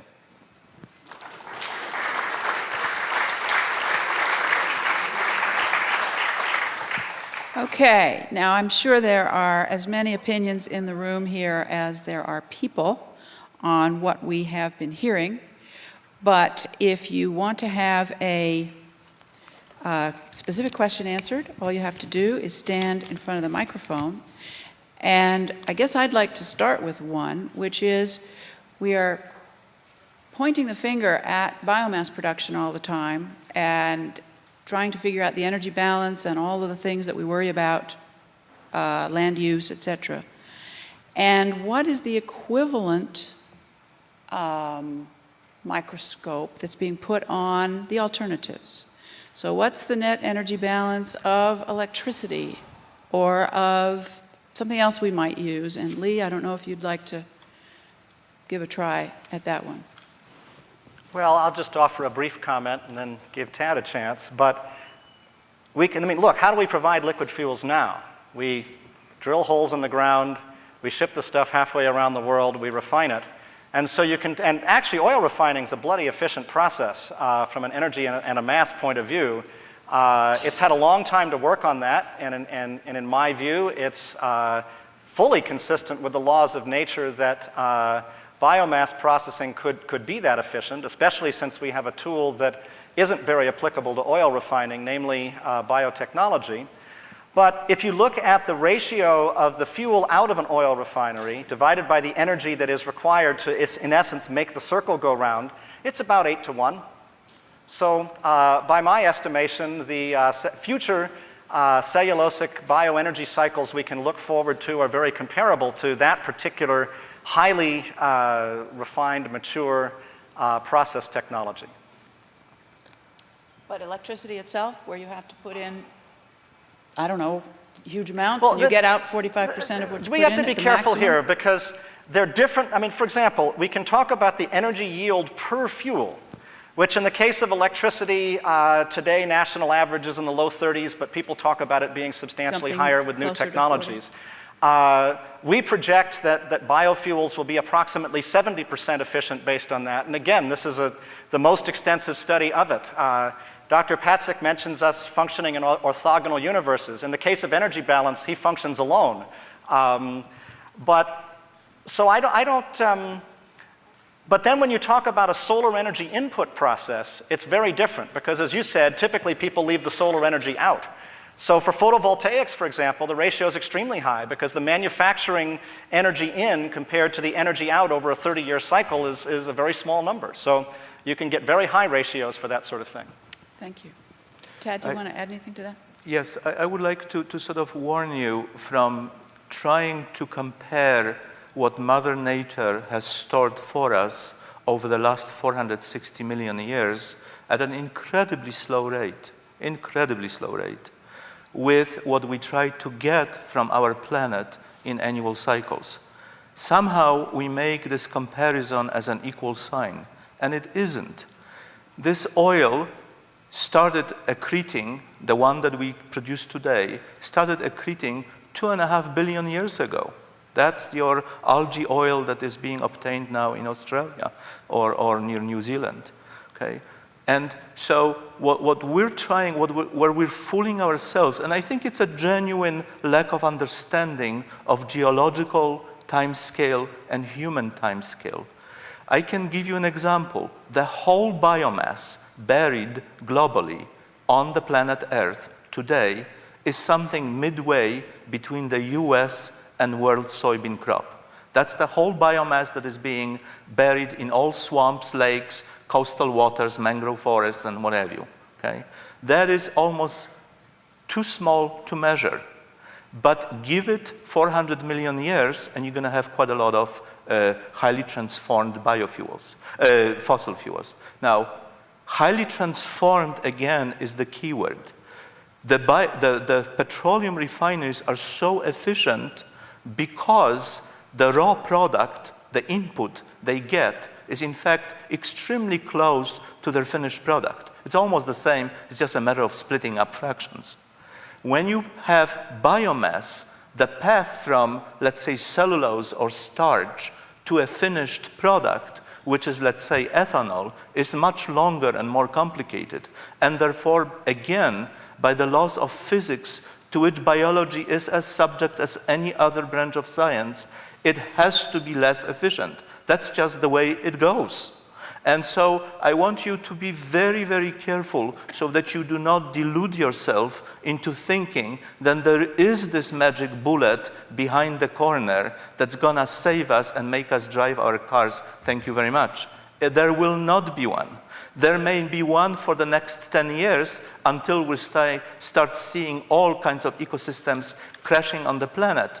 What I didn't tell you, but they told you yesterday, is that the current effects of biofuel production are devastating to the planet. One El Nino release in October and November of 1997 in Indonesia, where they burned 11% of all forest for oil palm in Indonesia, for oil palm plantations, released more CO2 than the United States in 1 year. Okay? Well, in 1 year. So let's go to the audience now. Some of us have been talking about that, and it's entirely possible, though, to be using the existing agricultural cropland, which is what Lee had been explaining before. So let's start over there. You were first. Thank you. Could Dr. you Patzik. Tell us who you are. My name is Jason Weinerma, resident of Missoula. I'm wondering if you think that Dr. Lin's and his colleagues' work is essentially so potentially fruitless that it should be abandoned, and if so, how you would reallocate that expertise towards something fruitful, potentially. Yeah, well, that's a difficult, and I don't want to be too exact on this because for many reasons. I would say that allocation of such resources to biofuels is madness. I think that if I were to allocate resources, I would certainly allocate them into photovoltaics and into distributed power generation from photovoltaics and wind turbines. There is no doubt whatsoever that the immediate effect of this in the next decade or so would be much larger and much more beneficial for the planet Earth. It is, though, exactly contrary to our linear thinking. We always want more of the same. We always, since we have plentiful fossil fuels today, but they're not going to be there tomorrow, what we want is have this safe, warm, fuzzy feeling of continuing on the same path, and therefore there is this incredible government funding that will be $400 million this year. I may add to you that our government has spent about $600 million on cellulosic ethanol since 1981 or since early 80s. So we're talking $1 billion already, and the world adds another $300 million, and therefore, and the effects are essentially zero. That's the worst part of it. You know, we're talking 5 years into the future, 10 years into the future, let's wait a little bit more. What we need is an off-the-shelf technology today to satisfy our changing energy needs, not wait for another miracle which is governed by the unknown laws of biology. There aren't any such Let's move on, things. Tad. We've got to get to some other questions. Thank you very much. I'm sure Lee disagrees, so let's go over here. I had a question for Dr. Patzak. My name's Gloria Flora. I certainly agree with you that in a natural ecosystem that the net energy productivity goes to zero because of the beautiful cyclic nature of nature. However, what did you use to factor in or account for the 100 years of forest fire suppression that has caused an overabundance of both dead and live biomass in forests throughout the West in particular? That's actually a very interesting question. You see, yes, there was a temporary storage of carbon in that dead wood. And of course, in that equation that I didn't show you, there was these other factors, and these other factors are fires, hydrocarbon emissions from plants, animal migrations, and many other things, soil erosion blown by the wind and what have you. And so in fact, we tried to intervene in vain, and we delayed certain natural events, but Mother Nature has caught up with us, and the Yellowstone fire, in fact, was a very good example of Mother Nature taking its own path, regardless of what we told her to do. And in the end, and these are not my words, but James Lovelock's, whom I greatly admire, whatever we do, this planet will shrug us off, okay? We are just one more species on its surface. Now, we are much more dangerous species than any other species that live on the planet, but in the end, that planet will do what it will do, which is not pleasant for us. Over here, Cliff. Thank you. My name is Cliff Bradley. I work for a company that's been in business in Montana since 1982, working on, among other things, enzymes for biomass conversion. I mean, so I've been thinking about this stuff for like a long time now, through the first energy crisis, now the second one. And my comments at this whole issue from a pretty more practical and theoretical level maybe, and my example of that is a couple months ago I went to a conference in Bozeman, with Wildlife Conference, and we spent all morning talking about the environmental and energy and CO2 consequences of using the tar sands in Alberta to supply 5% of U.S. petroleum needs. And we're talking about deforesting 75,000 square kilometers of Alberta, and you burn natural gas to heat 2 tons of sand to get the oil to even flow. So I don't know what the net energy yield of that is, but I don't even really care. And what happened is I started talking about, possibilities for perennial grasses on land in Montana that's now used as really low productivity wheat, and what the economics and what environmental benefits of that could be. And the first question I got from the audience was, what's the net energy yield of ethanol? We had just spent 4 hours talking about trashing Alberta. And so I'm more interested in sort of the specific practical aspects of this, and that's where I'm having trouble with the discussion. You have a specific question? Yeah, I'm trying to get to the specific question. There's some really specific sources of cellulose out there that are now low value and that are, for better or worse, probably in the long term worse, but for the short term better, that are now being either burned or not productively used. And those are the kind of systems we're trying to look for. I'm not trying to solve LA's problem, and I agree with you, we're not going to solve the planet's or the U.S. energy consumption with biomass in its current form. But do you see a place, either one of you, for converting, very carefully looking at energy resources in an environment or an economic system or an agronomic boundary and working with that system, as opposed to just rejecting it out of hand? Thanks. I'll just say one sentence. I'm not rejecting it. And as you saw me yesterday commenting several times, I am not rejecting small-scale, balanced production of things, biofuels included, from biomass. What I am rejecting is this mania of trying to replace petroleum, natural gas, and coal with biofuels, because it's impossible. It's simply impossible. So I'm not rejecting small-scale production at all. Lee, would you like to make a point? Well, the short answer to your question, do I think these things should be considered, is yes. this is probably the first debate or first public time that I've ever been put in the category of trying to maintain the status quo. I believe the scenarios that I advocate involve quite dramatic dimensions of change. And they don't involve all that change on the supply side by any means. But, you know, I think that it's as if we have a quiver of arrows, whether we're approaching the sustainable transportation question or any of the other dimensions of sustainability and energy supply that challenge us. And you know, I've heard reasons that, and we've all heard reasons, that probably all of those arrows might be a concern and might even be thrown out. And you know what? If we follow that advice, we have an empty quiver. So it seems to me we have to figure out things that, that have the potential to make large beneficial contributions. And there's a huge number of people who think biofuels are in that category. And then we need to work hard to see if they can work. And they're not all going to work, and they all have some uncertainties. But the notion we can't discuss things that don't exist now seems to me to be a decidedly fruitless approach to approach the future transitions and challenges that we need to surmount. Thank you very much. Can I just have one sentence? Okay. I didn't, Very quick. what I said is something much more fundamental. I didn't say discuss about the future solution. I told you these solutions cannot exist based on physics and thermodynamics. That's much more categorical than just saying, I don't know what's going to happen. Yes, in the but there are future. many, many people who don't accept that, myself included, Okay. Well, who don't accept the constraints you're saying are absolute. And that's where we're going to leave that question. Over here.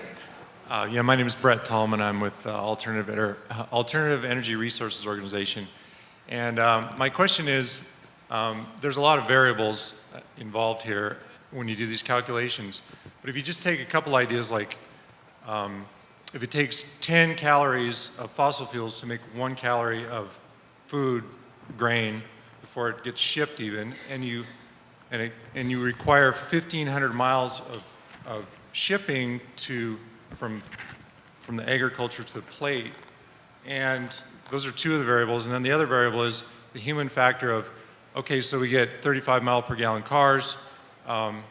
What's going to keep people driving 18% of what they're driving today when they feel like they can drive farther because they have a better fuel efficient car?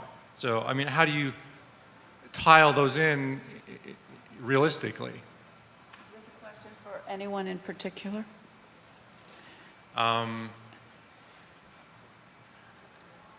Yes.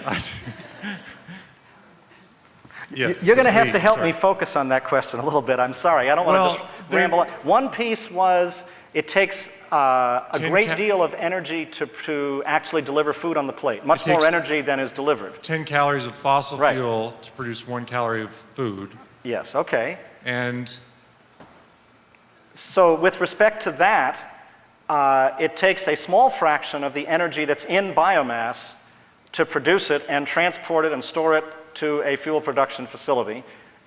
That, by the way, there was consensus on because, so there's actually no debate on that because our numbers differed by a couple of %, all right? So that's a small number that is agreed. And the second question had to do, the part of the question that I heard had to do with, you know, what's going to impact people to change their habits? You know, perhaps they're going to use efficient vehicles as a reason to be less concerned or feel they're doing their part.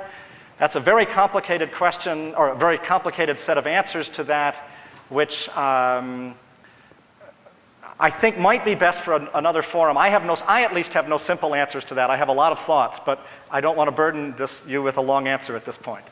Well, let's leave it at that because we have run out of our time. I want to thank our two speakers very much and our audience for their questions. Thanks.